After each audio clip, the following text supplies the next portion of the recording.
chapter 580 of the One Piece manga, Shanks declares that he will bury Ace and Whitebeard and that he doesn't want the Marines to make a spectacle of their deaths. Sengoku agrees, saying he doesn't mind this and will take responsibility, and as such, the Paramount War of Marineford ends. But what if it didn't? What if Sengoku wanted to take on the challenge presented by the red-haired pirates? A while ago on Twitter, this topic was being discussed within the One Piece community, and for today's video, we're going to break down why, if the forces of the Marines and the red-haired pirates went head-to-head with each other, this would honestly be extremely bad for Shanks, and he is bare minimum taking heavy losses from the battle. If you like what you see, then by all means, check out more of the videos I have on the channel, and subscribe for more content in the future. Thanks for clicking on this video, and let's go ahead and lay out the rules for this matchup. The rules of the matchup are very simple, and based on the canon events of Marineford, I'll be using what has been stated to justify my reasoning. Rule 1, the battle specifically will be the red-haired pirates versus the remainder of the Marine forces at Marineford. Some might bring up the Whitebeard pirates as backup for Shanks and his crew, but Shanks himself specifically ordered Marco to retreat before declaring that he and his crew will fight anyone else. So no, this battle is specifically between Shanks and his crew versus the Marines. And Rule 2, Mihawk, Crocodile, and Boa will not be participating in the battle. Mihawk has made it very clear he is disinterested in fighting Shanks, leave the agenda memes out of it, that is canon to the story. Boa chased after Luffy as soon as Law and the Heart Pirates got away from the island, so she isn't present for the fight, and Crocodile has no allegiance to the red-haired pirates. He only allied with the Whitebeard pirates because he didn't want the Marines to win or kill Luffy. Ace and Whitebeard are dead, and Luffy has escaped. Crocodile is taking Mr. One and dipping. Pretty straightforward, right? So now that that's established, let's go ahead and move forward with how we're going to scale the red-haired pirates. Now, we're not going to spend too much time on Shanks. He's a powerful Yonko with access to all three types of Haki and their advanced forms. It's not really hard to judge him, he's a beast. His crew, on the other hand, has incredibly little to work with in terms of canon material, so we're going to take the canon information that we have on them and give a rough scaling of them based off that. I'm not claiming my take to be a 100% indisputable fact, so if you disagree, that's fine. For Ben Beckman, I've seen a lot of people scale him to be relative, if not flat out equal to Shanks, and I personally do not understand it. As I said in my Law vs. Commanders video, I fully believe Ben is a Yonko Commander Plus, but I don't have him on the same level as the Yonkos or the Admirals. I'm sure someone is itching to point them out, so let's go ahead and tackle Ben's data book statements. Ben's databook statement does not have him equal to Shanks. In fact, it literally states that his existence is comparably feared by other pirates in the New World like Shanks. The statement does not refer to power or authority. The other statement about Beckman being feared by the Navy admirals is also false. According to Sandman, not only was it referring to when Ben Beckman pulled his gun on Kizaru, but there's no confirmation that this statement was made by Oda himself. Not to mention, I don't know why people have a selective memory, because so many people talk about Ben pulling his gun on Kizaru and forget what happened afterwards, where Kizaru ignores Ben's warning and tries to shoot down the Polar Tang, with Ben doing absolutely nothing in response. Listen, maybe in the future it's revealed that Ben is a genuine top tier up there with the Yonkos and Admirals, but until further notice, I can't put him up there. He is Yonko Commander Plus to me until he actually has feats that aren't beating up bandits or beating up Kid when he first entered in the New World. And for the rest of the crew, we're going to base their scaling on what was stated in chapter 957, where the crew is stated to be the most well-balanced out of all the Yonko crews, and calls out specifically Ben, Lucky Roo, and Yasop. It's safe to say that these three are Shanks' main commanders. Outside of this, we have absolutely nothing else to scale these guys.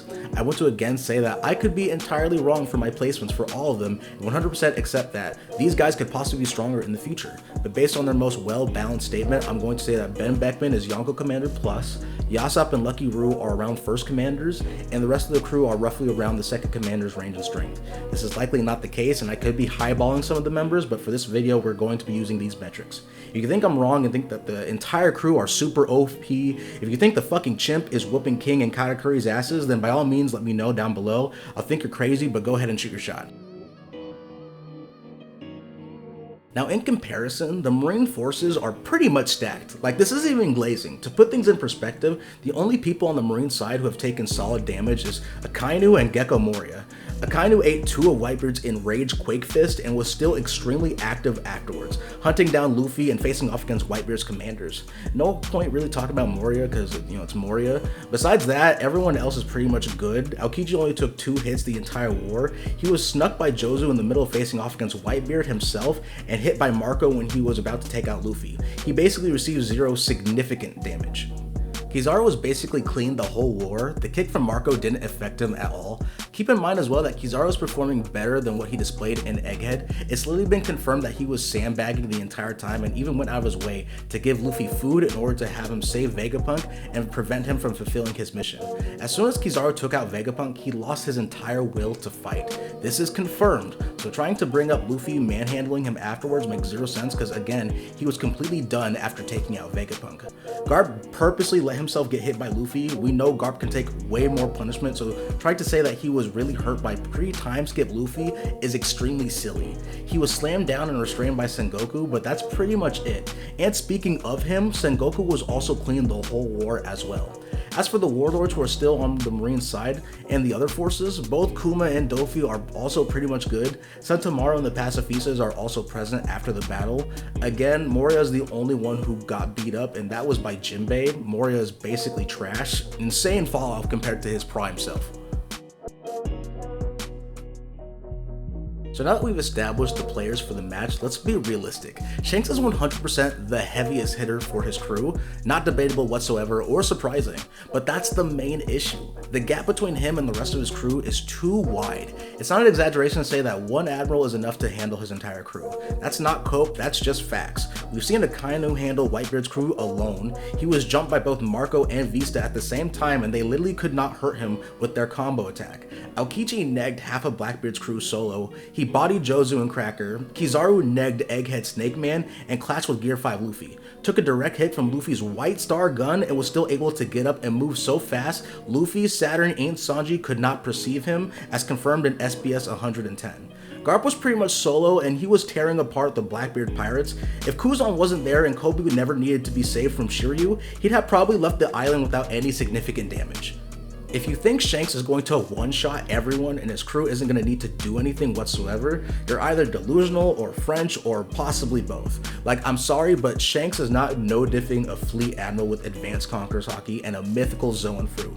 Another Conqueror who is equal and possibly stronger than him in the 3 OG admirals. Kaido with his above-average durability and mythical hybrid stats was having a hard time dealing with weaker opponents. Base Luffy was splitting the sky with Kaido after barely unlocking advanced Conqueror's Haki.